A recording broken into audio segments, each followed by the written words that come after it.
Inna li kulli ummatin fitna wa inna fitnata ummati al-mal. Rawahu Tirmidhi. À chaque communauté sa tentation, et la tentation de ma communauté sera l'argent. Hadith du messager d'Allah sallallahu alayhi wa sallam, rapporté par At-Tirmidhi rahimahullah. Bismillahirrahmanirrahim. Assalamu alaikum wa rahmatullahi wa barakatuh, chers frères et sœurs. Si l'islam s'est répandu jusqu'aux contrées lointaines de l'Extrême-Orient, c'est en partie par la cause de l'éthique, de la droiture, du bon comportement des commerçants musulmans. Une question légitime se pose au vu de ce dont nous sommes témoins aujourd'hui. Où en sommes-nous dans notre rapport à l'argent, plus généralement encore dans notre relation avec notre Seigneur, subhanahu wa ta'ala? C'est justement ce rapport à l'argent qui pourrait en dire long sur notre relation au divin. Cet enregistrement sort un peu du cadre habituel, bien que, sans tirer les choses par les cheveux, les liens avec la psychologie peuvent être établis. L'objectif est de contribuer à mettre en lumière certains agissements au nom de la religion ou sous couvert religieux, plus précisément encore en ce qui concerne l'e-commerce, activité via laquelle beaucoup de musulmans tentent de gagner leur vie. L'exercice a été particulièrement délicat et inconfortable pour préparer cet enregistrement, mais relève, après avoir consulté bien plus sages que nous autres, nos érudits, d'une responsabilité à part entière. Dénoncer, oui, mais de quelle façon? Telle était la question. Si l'analogie devait être faite, avec certains cas traités en consultation, lorsque tous les signes, pour ne pas dire les faits, démontrent qu'un agresseur, un violeur, est susceptible de renouveler un passage à l'acte et de faire de nouvelles victimes, ce n'est parfois plus un choix, mais une obligation que de dénoncer. Les réflexions et l'hésitation à procéder à une mise en garde publique, qui plus est nominative, bien que largement justifiée, ont été prolongées craignant de s'inscrire dans ce qui a pu et continue de faire défaut à notre communauté, peut-être plus particulièrement francophone, un manque de science, de sagesse, impliquant des débordements dans nos agissements, dans nos comportements, notamment dans la manière de procéder à des mises en garde, sous prétexte de vouloir défendre une voie, de défendre la vérité plus généralement. Celles-ci se sont avérées être bien souvent des règlements de compte personnels, des procès d'intention, plutôt que des réfutations scientifiques visant davantage des personnes plus que des paroles et actes en eux-mêmes. S'engager dans ce type de démarche, c'est aussi prendre le risque, et pas des moindres, de vouloir venger sa propre personne, le meilleur moyen de faire preuve des comportements les plus vils, encore une fois, comme le dirait Cheikhul Islam Ibn Taymiyyah, rahimahullah, dans son ouvrage 20 conseils pour patienter sur le mal des gens. Il mentionne par ailleurs que si certaines personnes sont parvenues à nous nuire, c'est qu'Allah le leur a permis.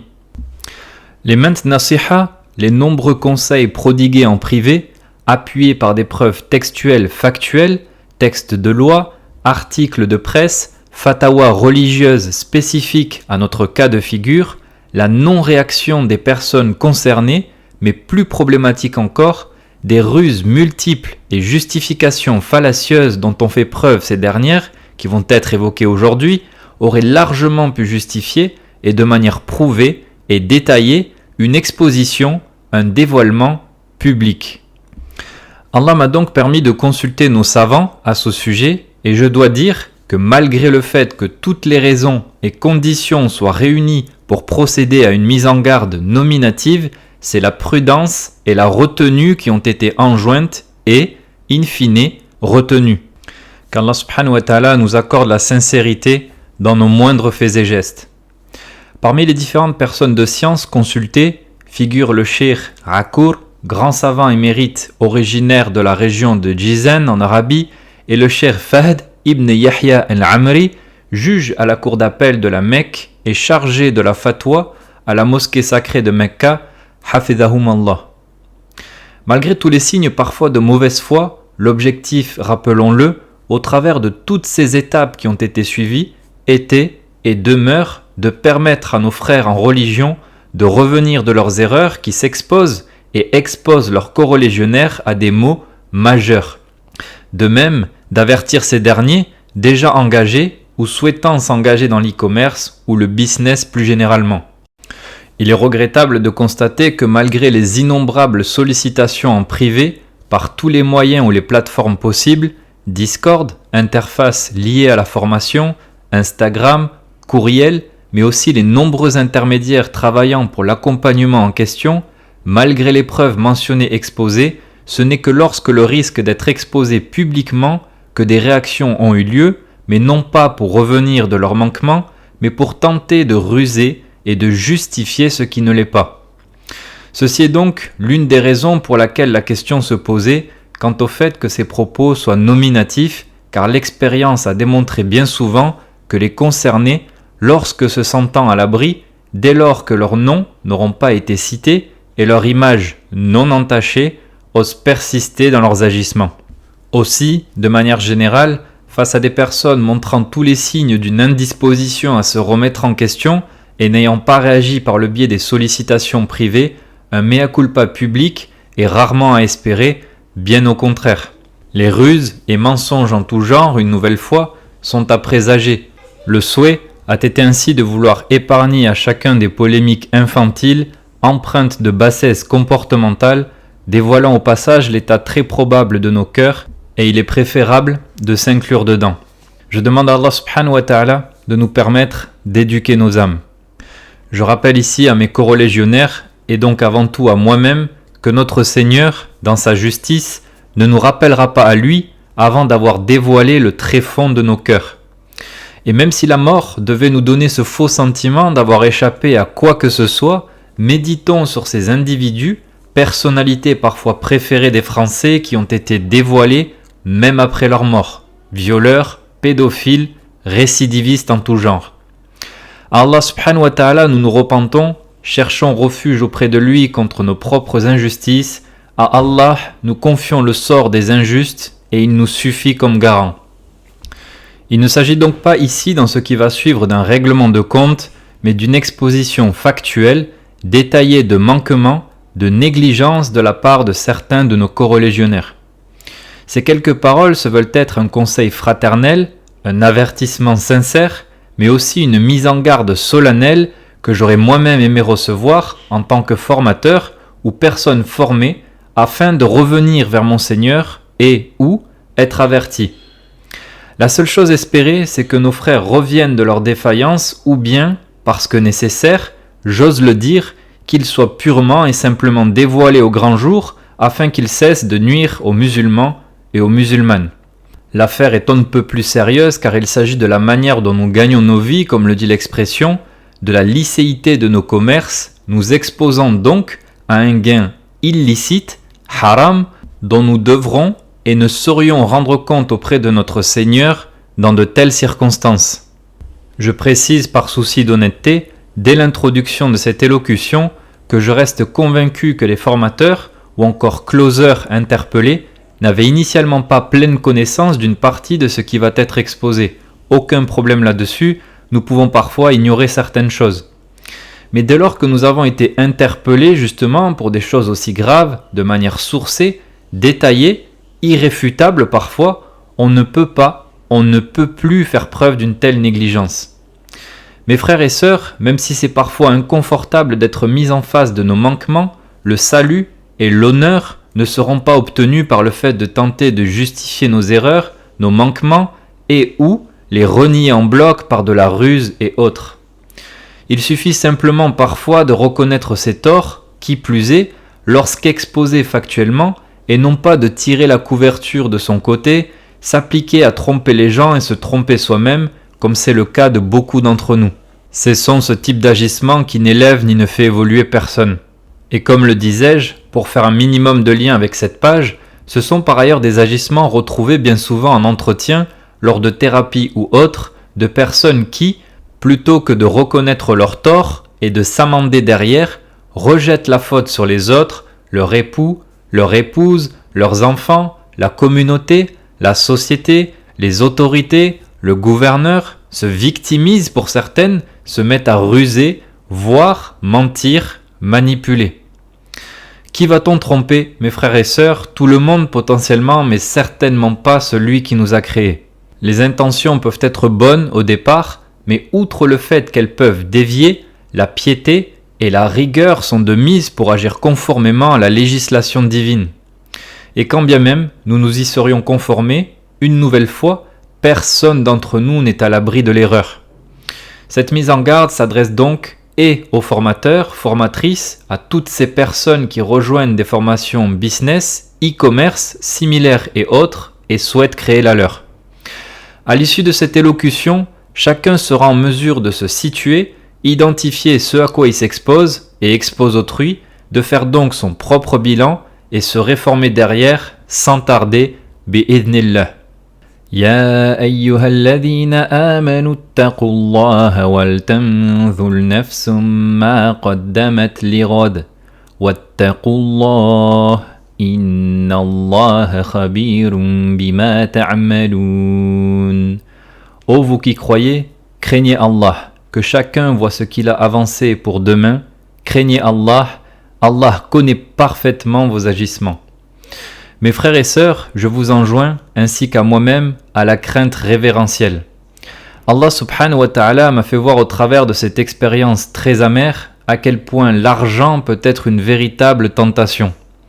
Une fitna incommensurable nous exposant à un feu ardent que personne ne saurait supporter le temps d'un instant. Alors entrons dans le vif du sujet. Je vais vous partager aujourd'hui ce qui concerne bon nombre de formations d'accompagnement qui pullulent ici et là sur la toile. Des formations et accompagnements en e-commerce pour beaucoup, présentés comme islamiquement éthiques, encadrés et portés par des frères et sœurs. Ceci n'est donc pas une liste exhaustive, mais certains points de vigilance propres à une expérience et de nombreux retours dont on a pu me faire part, largement vérifiables ailleurs, chez d'autres prestataires. Premier point à aborder, pas forcément par ordre de priorité, le closing. Pour rappel, pour ceux qui ne le savent pas, le closing consiste à conclure une vente en répondant aux dernières questions ou hésitations du client afin qu'il puisse prendre sa décision. Mes frères, mes sœurs, le commerce, c'est le commerce. Tantôt nous gagnons, tantôt nous perdons. Aucun problème là-dessus. Et soyons transparents, dépendamment de ce qui est vendu, produit comme service, il n'y a pas de mal en soi à être vendeur, même très vendeur, notamment quand on sait que ce que l'on vend est qualitatif et que l'acheteur ne se retrouvera pas dans une quelconque difficulté. Mais admettons que ce que l'on vende le soit qualitatif et non lésant, ceci ne nous dégage pas de cette éthique, de ces règles, de ces obligations religieuses parfois qui régissent nos agissements. Avant de rejoindre ce type de formation, vous passez donc bien souvent 2 entretiens. Le premier entretien, destiné à valider si le profil remplissait leurs critères, s'est avéré rassurant. Le principal critère, disons-le toutefois immédiatement, malgré les prétentions, est bel et bien financier. L'accueil a donc été assuré par un frère au caractère noble, gentil, serviable, humain, paraissant craindre son Seigneur. Ce dernier, dès lors que la non-capacité à assumer le prix annoncé durant nos échanges a été mentionnée, n'a nullement insisté, bien au contraire. Et qu'Allah bénisse ce frère en question. Voilà ce qui est attendu d'un musulman, ceci paraît évident. Une invitation à passer un second entretien pour explorer d'éventuelles solutions de paiement, facilités financières, sans engagement aucun dans l'absolu, a toutefois été proposée. Ce second entretien a été une toute autre expérience. Le marketing inversé, nom pour désigner une approche très en vogue, était poussé à l'extrême. Le principe porte bien son nom, faire comprendre en tant qu'organisme de formation, pour ne pas dire croire, les mots sont importants, que la sélection se veut qualitative, que vous ne prenez pas n'importe qui. L'acheteur est donc bénéficiaire de la formation, se retrouve donc dans une position où il doit se vendre car vous n'avez prétendument pas besoin de lui. En soi, le fait d'être sélectif, ceci ne pose absolument aucun problème, car en effet, certains clients, certains patients ou certaines personnes accompagnées peuvent être particulièrement problématiques et énergivores. Mais dans les faits, vous comprendrez rapidement que tout est fait au travers de cette approche pour vendre à tout prix sans poser de limites là où elles doivent être posées. Ce qui est mentionné ici ne manque pas de témoignages de la part de personnes ayant rejoint ce type d'accompagnement, tout comme de personnes s'étant investies elles-mêmes dans ce genre de démarche ou démarchage type closing. Si toutefois vous souhaitiez d'ailleurs partager la vôtre d'expérience en commentaire, non pas pour se défouler, pardonnez-moi l'expression, et encore moins de manière nominative, je vous invite à le faire de manière constructive. Ce n'est donc pour beaucoup bien souvent que de la ruse pure et dure destinée à développer de la pression chez le candidat qui aura l'impression d'être passé à côté de son existence s'il ne rejoignait pas l'accompagnement. L'approche et l'argumentation ont donc été particulièrement agressives, la parole systématiquement coupée. J'ai su par la suite que l'entretien a été enregistré, ce que je mentionne, si réécoute sincère par l'équipe en question, n'est tout simplement pas réfutable. Chaque objection est donc retournée contre vous par des contre-questions ou argumentations toujours plus pressantes. Vous avez beau savoir qu'il s'agit de ce type de méthode, au moment des échanges, votre interlocuteur ne fléchit absolument pas. Chaque expression d'inconfort, notamment lorsqu'il s'agit d'aborder la question financière, devient un levier de pression supplémentaire. Reste le souvenir, à la clôture de cet appel, d'avoir été sonné, bouche bée, saisi par un réel sentiment de jamais vu. De manière générale, in fine, et tendons l'oreille car ce point est ô combien important, après analyse et réflexion, à la conclusion qu'au vu de votre situation, les risques ne sont pas à prendre, ce n'est plus une option. Le vendeur et le prospect doivent s'arrêter. Mais quand vous recevez non pas un, non pas deux, mais au moins 3 relances toutes faites du genre « Qu'est-ce que sera ta vie dans 1 an si tu ne passes pas à l'action ?» malgré les arguments sérieux avancés pour ne pas rejoindre l'accompagnement, c'est là que ça devient problématique. Malgré le rappel à mon interlocuteur qu'il y avait un jugement religieux dans ce type de situation et qu'il ne pouvait pas agir ainsi, ce dernier n'a fait que réitérer inlassablement les mêmes arguments, faisant entrevoir une non-capacité à entendre le rappel et à se remettre en question. Il finira bien plus tard, et je le précise car cela a son importance, la première fois où la question de la mise en garde a été soulevée par tenter de se justifier par de nouveaux arguments en mentionnant que ses intentions étaient bonnes et que, je cite, si pour lui cela a fonctionné alors qu'il n'avait plus rien, cela pouvait fonctionner pour les autres aussi. L'insistance a été de mise pour rappeler que dans de telles circonstances, il ne s'agit pas de nouveau d'une question d'opinion, de simples bonnes intentions, mais une nouvelle fois d'un jugement religieux. Insistons, je souhaite vendre à une personne qui se trouve dans telle situation à un instant T. Si je sais que ce que je propose, au prix où je le vends, risque de nuire à la personne, la mettre potentiellement dans une situation financière précaire, compromettre ses projets, je dois m'arrêter là. Et il en est de même concernant la prise de risque de l'acheteur. C'est d'ailleurs la raison pour laquelle la décision a été prise plus tard d'interpeller le frère fondateur de l'accompagnement quant au fait que ces pratiques pouvaient ternir son image, décrédibiliser la qualité de son accompagnement, mais aussi et surtout nuire à ses corolégionnaires. Il est regrettable qu'absolument aucun retour n'a été reçu à ce sujet. Mes frères et sœurs, une formation ou un accompagnement qui affiche une éthique islamique ne peut pas utiliser des méthodes de closing qui poussent quelqu'un à prendre un risque qu'il n'est pas en mesure d'assumer. Sans grosse découverte, ceci est contraire à des règles religieuses fondamentales. Ne pas causer de tort à autrui est une notion absolument élémentaire. La yu'minu ahadukum hatta yuhibba li akhihi ma yuhibbu li nafsi. Aucun d'entre vous ne sera véritablement croyant tant qu'il n'aimera pas pour son frère ce qu'il aime pour lui-même. Ce qui vient d'être mentionné fait partie des règles élémentaires, encore une fois, en matière de fiqh. Le prophète sallallahu alayhi wa sallam n'a-t-il pas dit « Il ne doit y avoir ni préjudice, darar, ni réciprocité dans le préjudice, dirar ». Aussi, rappelons cet autre hadith qui fait froid dans le dos. Le prophète sallallahu alayhi wa sallam a dit « Le vendeur et l'acheteur ont le choix tant qu'ils ne se sont pas séparés. S'ils disent la vérité et exposent clairement les choses, leur vente sera bénie. S'ils cachent ou mentent, la bénédiction de leur vente sera effacée. » Précisons que l'interlocuteur, interpellé pas moins de 4 fois concernant ces règles, est resté borné sur les mêmes arguments. Permettons-nous ici, puisque ces mots sont non nominatifs et qu'il ne s'agit pas, rappelons-le, d'un règlement de compte que le frère en question s'est présenté de lui-même comme un imam de sa ville.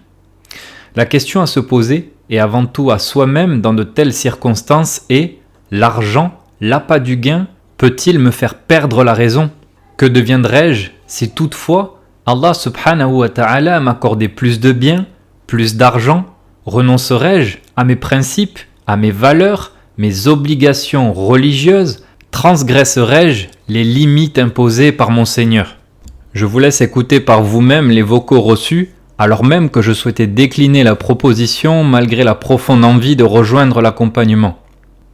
Je vous informe qu'au moment où j'enregistre ce podcast et où je m'apprête à greffer ces audios, que ces derniers spécifiquement ont disparu, les seuls de toute la conversation. L'auteur de ces derniers m'a juré par son Seigneur qu'il ne les a pas effacés. Je dois donc me contraindre à m'en remettre à Allah et le croire, n'étant pas en mesure d'en apporter la preuve. Concours de circonstances, nouvelles ruses, voire mensonges, comprenez la légitimité de ces interrogations, s'ajoutant à tout le reste. Une semaine plus tard environ, un challenge, je cite, qui allait avoir lieu, est annoncé.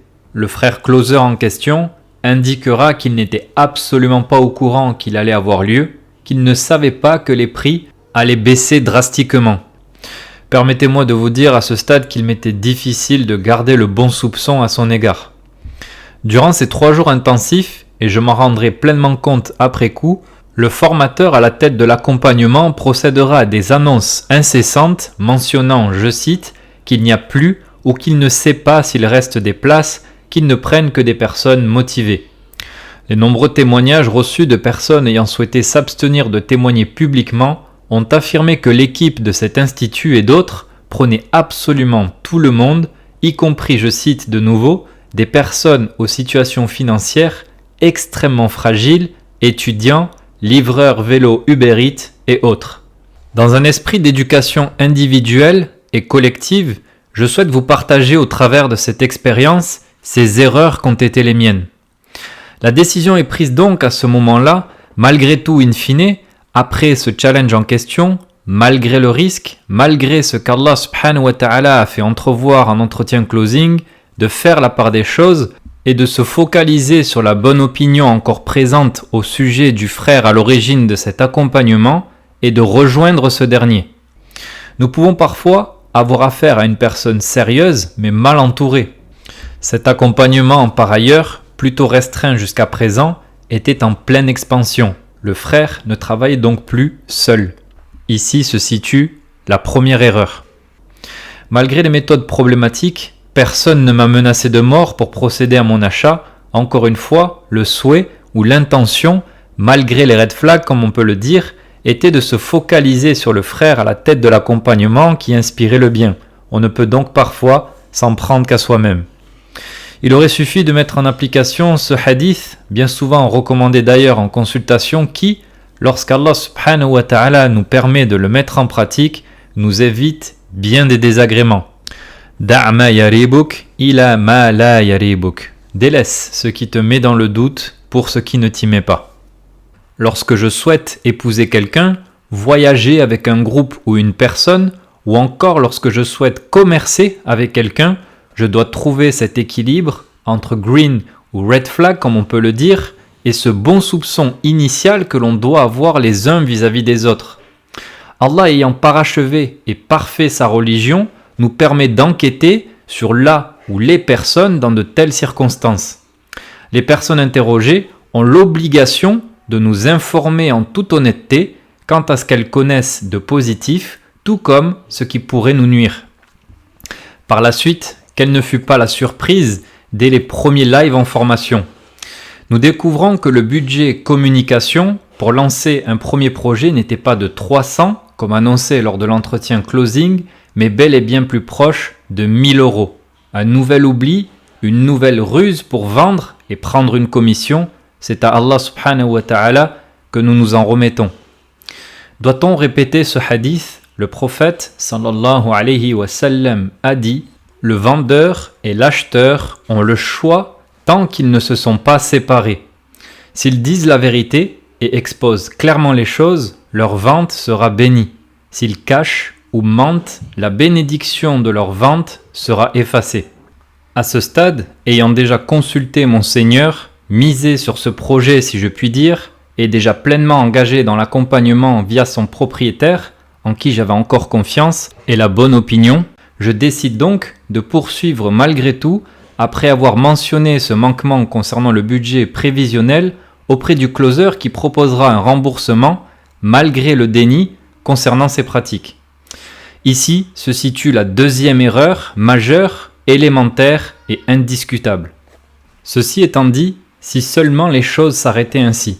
Toujours plus de frais non annoncés sont découverts, des abonnements type Claude et ou ChatGPT pour pouvoir produire un minimum de travail qualitatif, notamment graphique, un abonnement TrendTrack, application destinée comme son nom l'indique, à traquer les concurrents pour s'inspirer, dit-on, de leur méthode. Je reviendrai là-dessus, Inch'Allah, les mots une fois de plus ayant toute leur importance.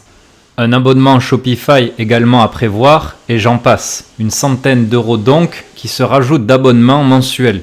Les formateurs pourraient tenter de se défendre en disant que l'on peut toujours faire sans, mais soyons honnêtes, ils répètent eux-mêmes sans cesse aussi que sans l'utilisation optimale de ces outils, il ne faut pas s'étonner que ce soit plus fastidieux à minima, pour ne pas dire ne pas réussir, ne pas avoir de résultats. Mais plus problématique encore, après avoir passé des journées et nuits entières à travailler sur le projet, quelle ne fut pas de nouveau la surprise de cette découverte en ayant vérifié tous les angles morts via une IA, de sorte à s'assurer que le business soit totalement licite, que la vente des produits validés par les formateurs était illégale en France, que dis-je, sur les marchés européens et américains car soumise à un respect de normes très strictes. Marchés sur lesquels, je précise, nous sommes très clairement incités à vendre par nos formateurs. N'ayant absolument aucun retour du frère à la tête de la formation, ni concernant les retours anonymes au sujet des méthodes closing, ni concernant ces sujets, ceci malgré les courriels détaillés et sourcés, j'interpelle les formateurs sur la plateforme Discord pour signifier ces problématiques. Les réponses ont été stupéfiantes, des réponses laissant transparaître manifestement que le contenu des messages n'était pas lu, des réponses totalement erronées et hors sujet trahissant la non-maîtrise des lois en vigueur et exigées. D'autres réponses étaient destinées à ouvrir les parapluies, si je puis dire, et à se couvrir. On essaiera de se dédouaner, entre autres, en détournant le sujet et en mentionnant le fait qu'ils ne pouvaient pas gérer, je cite, les histoires de fiscalité du monde entier. Absolument rien à voir, je le répète, avec les sujets abordés, étant donné que le respect de ces lois s'applique à tous. Foncez tête baissée, ceux qui ne réussissent pas sont ceux et celles qui réfléchissent trop. Voilà des paroles reprises et répétées par bon nombre de formateurs e-commerce. Rappelons que, outre le fait qu'islamiquement parlant, avant d'entreprendre quoi que ce soit, la science doit précéder les actes, la confiance en une méthode, un accompagnement, n'exclut absolument pas le contrôle. D'autre part, et les personnes formées, et les formateurs formatrices doivent être disposés à se remettre en question en cas d'interpellation concernant certaines de nos pratiques ou certains de nos agissements. Nous entendons aussi, ici et là, que pour réussir, il est désormais impératif de montrer son visage, voire dévoiler une partie de sa vie privée. Montrer son visage est une question connue, traitée par nos jurisconsultes. De manière simplifiée, il doit y avoir au moins un intérêt. En revanche, je ne connais pas de savants, justement, dignes de ce nom, qui inciteront à autre chose de manière générale que d'opter pour le fait de cultiver la discrétion. Pas tant vis-à-vis du commerce en question, mais vis-à-vis de soi, vis-à-vis de sa vie privée. Ceci, d'autant plus au vu de ce peu de maturité dont nous faisons preuve, ce faible ancrage religieux qu'est le nôtre, nous exposant à tout un tas de maladies de cœur.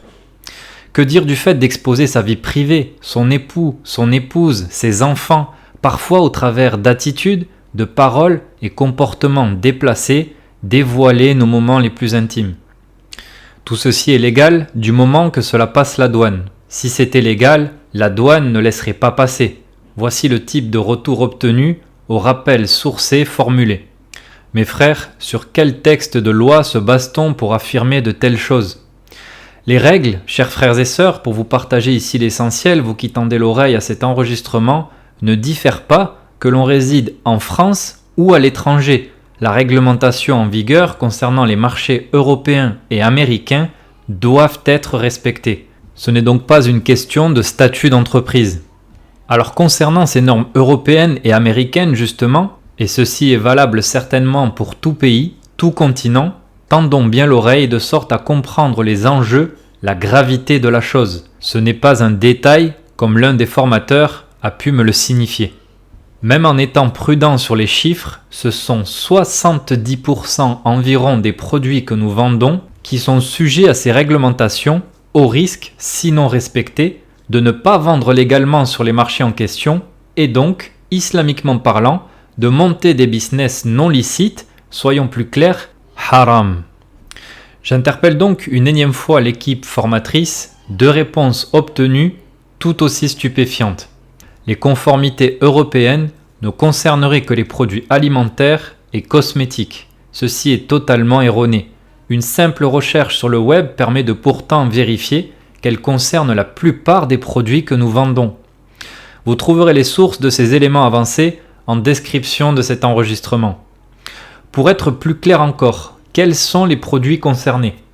L'électronique et le petit électroménager, des écouteurs sans fil au chargeur, en passant par les batteries smartphones, les montres connectées ou encore la décoration lumineuse LED, les jouets et articles de puériculture, tout ce qui concerne les enfants, jouets en plastique, en bois, peluches, doudous, veilleuses ou encore biberons. Les équipements de protection individuelle, comme les lunettes de soleil ou les casques de sport.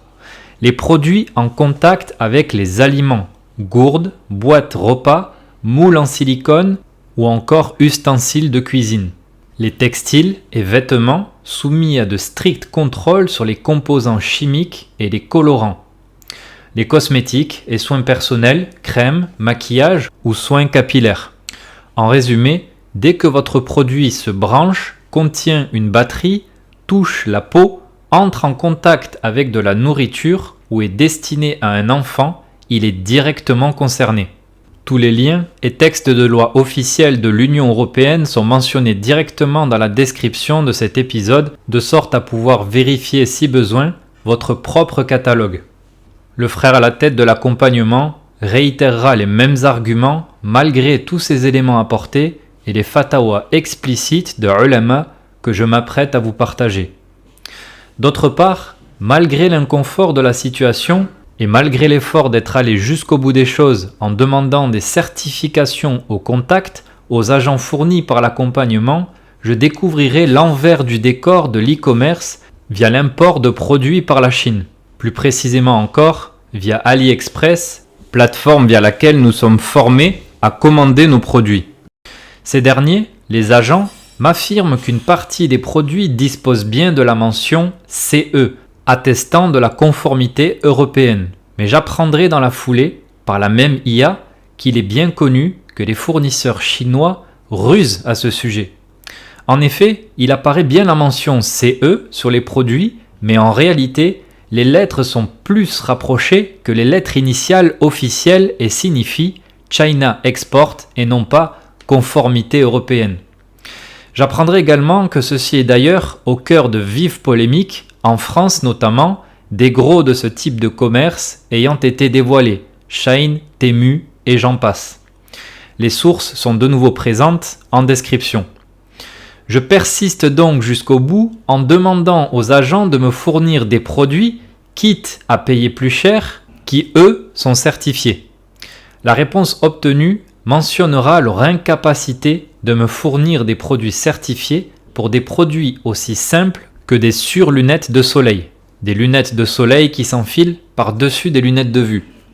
Produits par ailleurs vendus par d'autres personnes formées, puisqu'en se basant sur les méthodes enseignées, nous nous retrouvons tous à vendre les mêmes produits.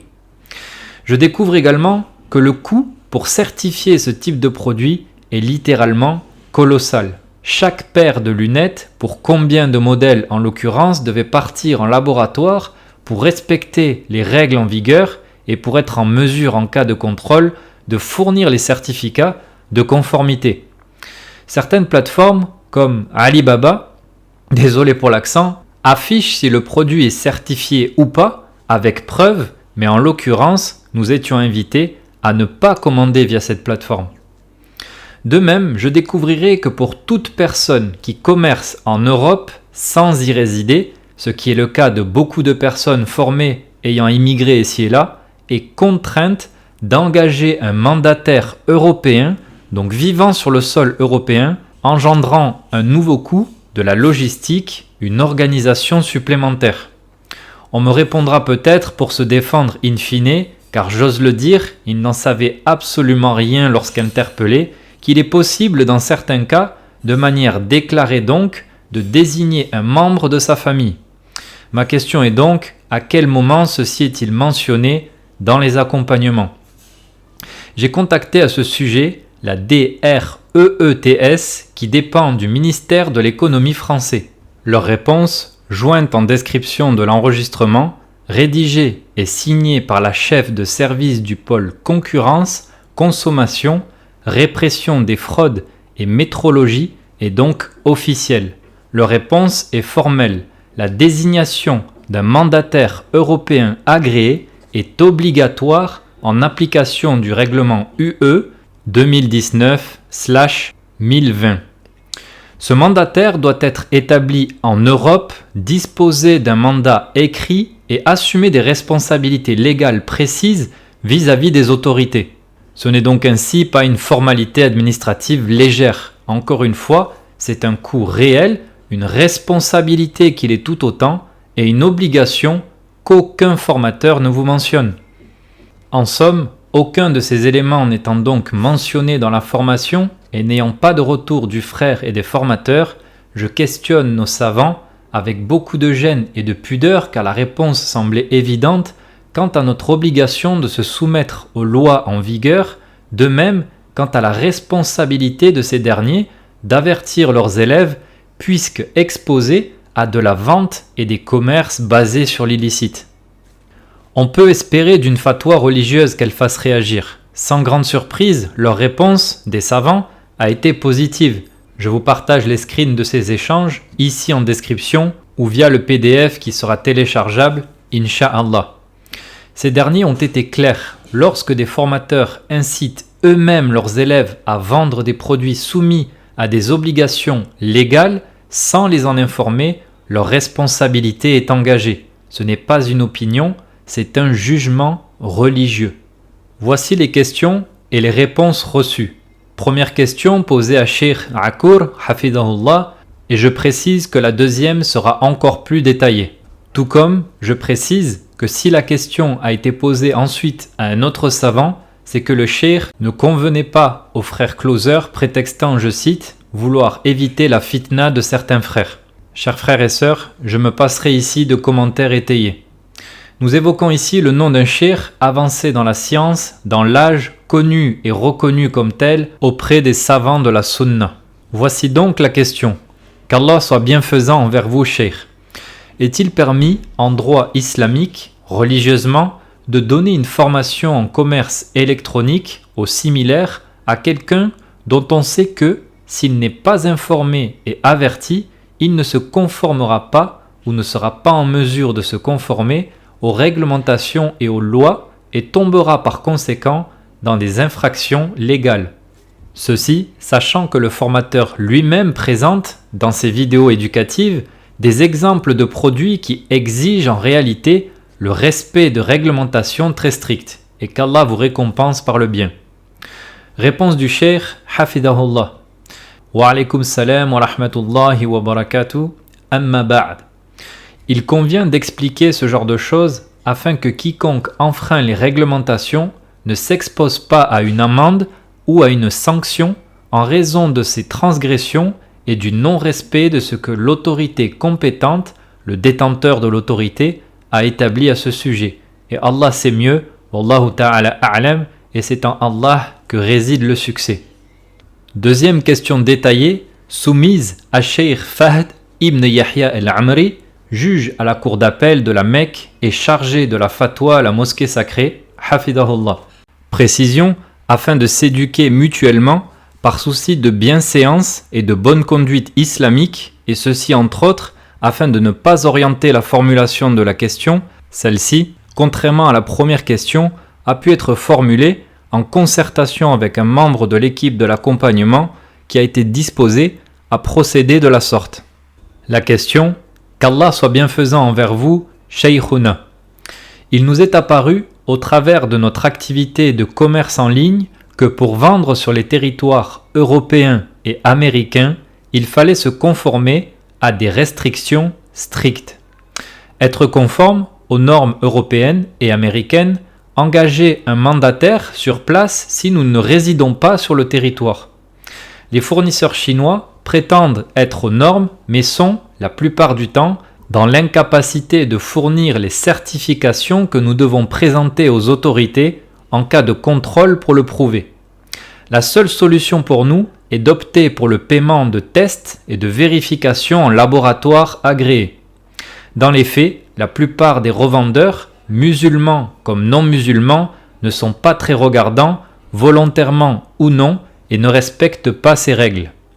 Sachant également que dans ce commerce de masse, la douane n'est pas en mesure de tout contrôler.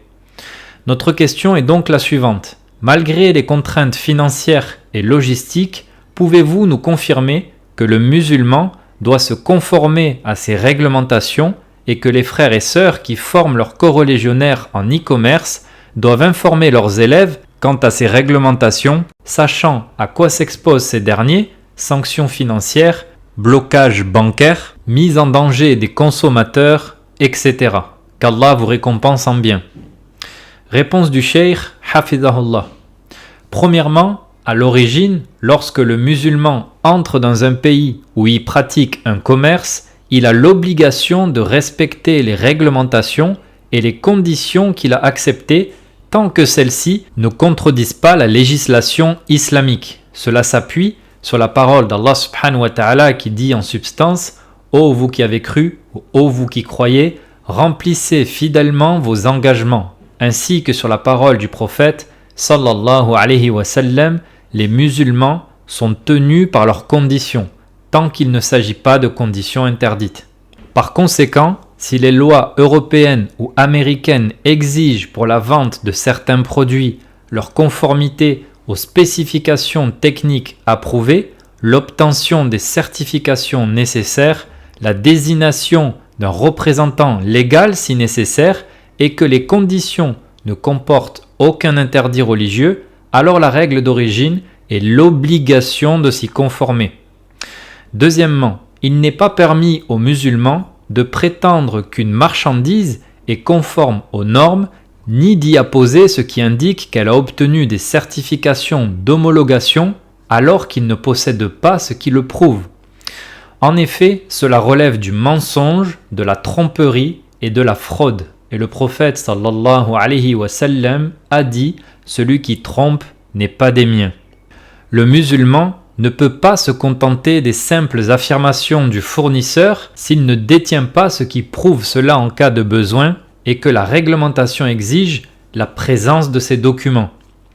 Troisièmement, si le fournisseur chinois prétend que la marchandise est conforme aux normes, le vendeur se doit de vérifier cela conformément aux exigences de la réglementation et des usages commerciaux. Si les certificats existent, il doit les réclamer. S'ils n'existent pas et que la réglementation n'autorise pas la vente sans eux, il ne lui est pas permis de passer outre en se basant sur le fait que le contrôle pourrait ne pas avoir lieu. Le fait que la surveillance ne couvre pas l'ensemble des marchandises ne rend pas légale la violation de la réglementation, tout comme la probabilité que l'infraction ne soit pas découverte ne la rend pas licite.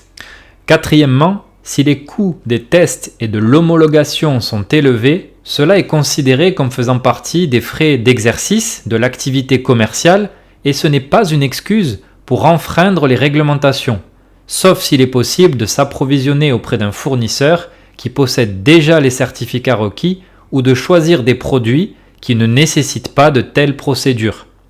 Cinquièmement, il convient à celui qui enseigne le commerce électronique ou qui y forme les gens d'exposer ces règles et ces réglementations est de ne pas se limiter à expliquer les moyens de faire du profit.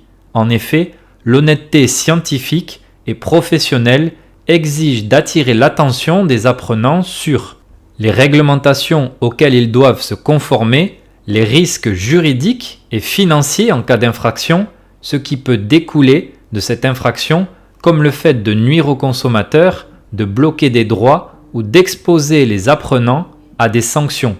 Dissimuler ces éléments ou garder le silence à leur sujet, tout en ayant connaissance, ne convient pas à un conseiller sincère et digne de confiance. Le prophète sallallahu alayhi wa sallam a dit « La religion est le bon conseil ». Fin de la fatwa du cheikh, hafidahullah.